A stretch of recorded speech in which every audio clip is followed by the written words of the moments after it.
السلام عليكم ورحمة الله وبركاته. ازيكم يا حبايبي؟ عاملين ايه؟ يا رب كلكم تكونوا بخير وسعادة بإذن الله. فيديو النهاردة عن المنتجين اللي قدامكم والفرق بينهم. قبل ما اتكلم عنهم، اللي لسه ما اشتركش في القناة يدوس على زر الاشتراك اللي تحت او يعمل سبسكرايب ويفعل الجرس اللي جنبه عشان كل فيديو انزله يجيلكم على طول. اول حاجة حابة اتكلم عنها اللي هو الشان بادي ميلك والإليجون بادي ميلك.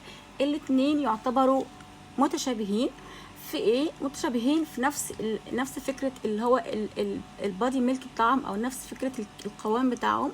هما الاتنين واحد، بس انا بالنسبه لي البادي ميلك اللي هو بتاع شان بالنسبه لي اتقل من البادي ميلك بتاع الإليجون. فالبادي ميلك بتاع شان ده انا موقفاه حاليا عشان خاطر في الحر اللي احنا فيه ده، فانا بالنسبه لي ان هو تقيل قوي في الحر ده فمش بستحمله خالص، فموقفاه انا كمان، وهو ده كمان برضه موقفاه. فالاتنين مش بستخدمهم لان هو ده فيه شيا باتر، وده كمان ده فيه اللي هو يعني اللي هو السيراميد والسيراميد، في سيراميد. فالسيراميد والشيا باتر الاتنين هيبقوا تقيل في الحر اللي احنا فيه ده، فاحنا عايزين حاجه خفيفه جدا يا دوبك لما ترشيها او تدهنيها تنشف يعني بسرعه. فهو ده اللي احنا محتاجينه في الفتره اللي احنا فيها دي. بس فاول حاجه ان ده 300 مللي وده 200 مللي. ده كان باخر حاجه كان ب 185، الإليجون كان ب 100 ب 200 وحاجه. فبالنسبه للاتنين، مين اللي عايز يعني يجيب ده ولا اللي يجيب ده؟ لا، هاتي شان بادي ميلك. انا بالنسبه لي شان بادي ميلك احسن من إليجون بادي ميلك. طيب ليه احسن؟ بحس ان الإليجون كميته صغيره، تاني حاجه اغلى من شان، فبالنسبه لي ما عملش قوي نتيجه.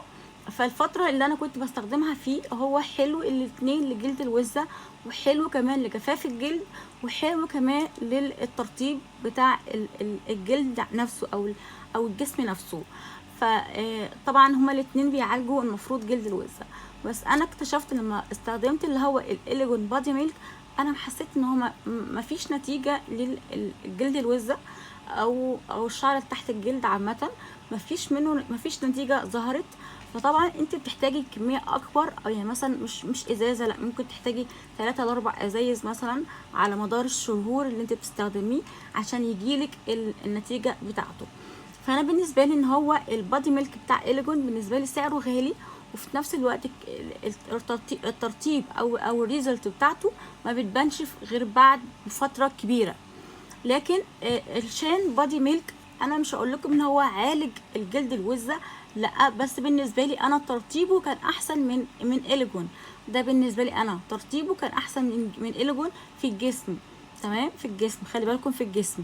لكن مثلا لو انتوا عايزين تحطوه على ايديكم او كده، هاتوا إليجون، لان إليجون ما حسيته خفيف على الايدين وكده يعني. الشان ما فيهوش نسبه اللي هو الوايتنينج، بس فيه نسبه الهالورينيك اسيد والنياسيناميد. لكن الإليجون فيه نسبه الوايت. طيب الوايت دي بتبان امتى؟ بتبان بعد فتره قد ايه؟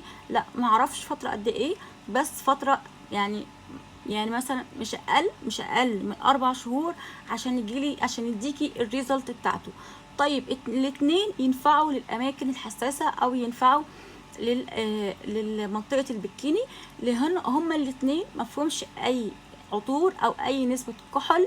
فالاتنين امنين جدا على المنطقه الحساسه، وكمان ما بيطلعوش حبوب ليها او حاجه. طيب امن كمان للناس اللي بشرتها حساسه ان بابليك، اللي هي سواء جسمها او كده. امن جدا، ما فيهوش نسبه اي عطور ولا نسبه اي كحول، فهم امنين. حتى كمان في الاندر ار برضو امنين فيها، يعني حلوين جدا للمنطقه البكيني وحلوين جدا للمنطقه الاندر ار. طيب الرجلين بقى وكده وكله حلوين جدا جدا جدا. طيب ينفع الاتنين نستخدمهم على المؤخرة؟ ينفع الاتنين تستخدموا على المؤخرة لو كانت فيها حبوب تحت الجلد، او لو كانت تحس ان هي فيها زي الحبوب كده، زي القشف كده، محتاجه ترطيب. المنطقه دي يا جماعه بتكون محتاجه ترطيب، فانت لازم تهتمي بيها زي ما بتهتمي بباقي جسمك. فهما الاتنين دول كمان ينفعوا لمنطقه المؤخره. تمام. ينفع في منطقه الظهر؟ طبعا ينفع لمنطقه الظهر. طيب ينفع الاطفال الصغيرين؟ ينفع الاطفال الصغيرين عادي، لان هما مفهومش اي نسبه كيميكال ان هي تأذي الاطفال او تأذي بشرة الاطفال. بس يعني عامة بيكون البيبيهات الصغيرة بيكون ليهم لوشنات معينة عشان خاطر بيكون فيها نسبة عطور، عشان هما ما بياخدوش زينا شاور كل يوم وكده يعني، فاهمين؟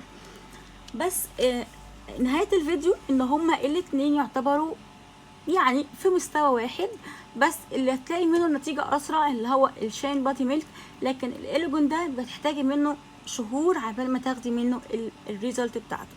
طيب الشاين بتاخد نتيجته امتى؟ مش شهر ولا 2، لا اكتر، على حسب اللي انت بتستخدميه، على حسب فترة استخدامك. ازاي فترة استخدامك؟ في ناس بتستخدم يوميا، في ناس بتستخدم كل الشاور بتاعها يوم بعد يوم، في ناس بتستخدم مرتين في اليوم، في ناس بتستخدم 3 مرات.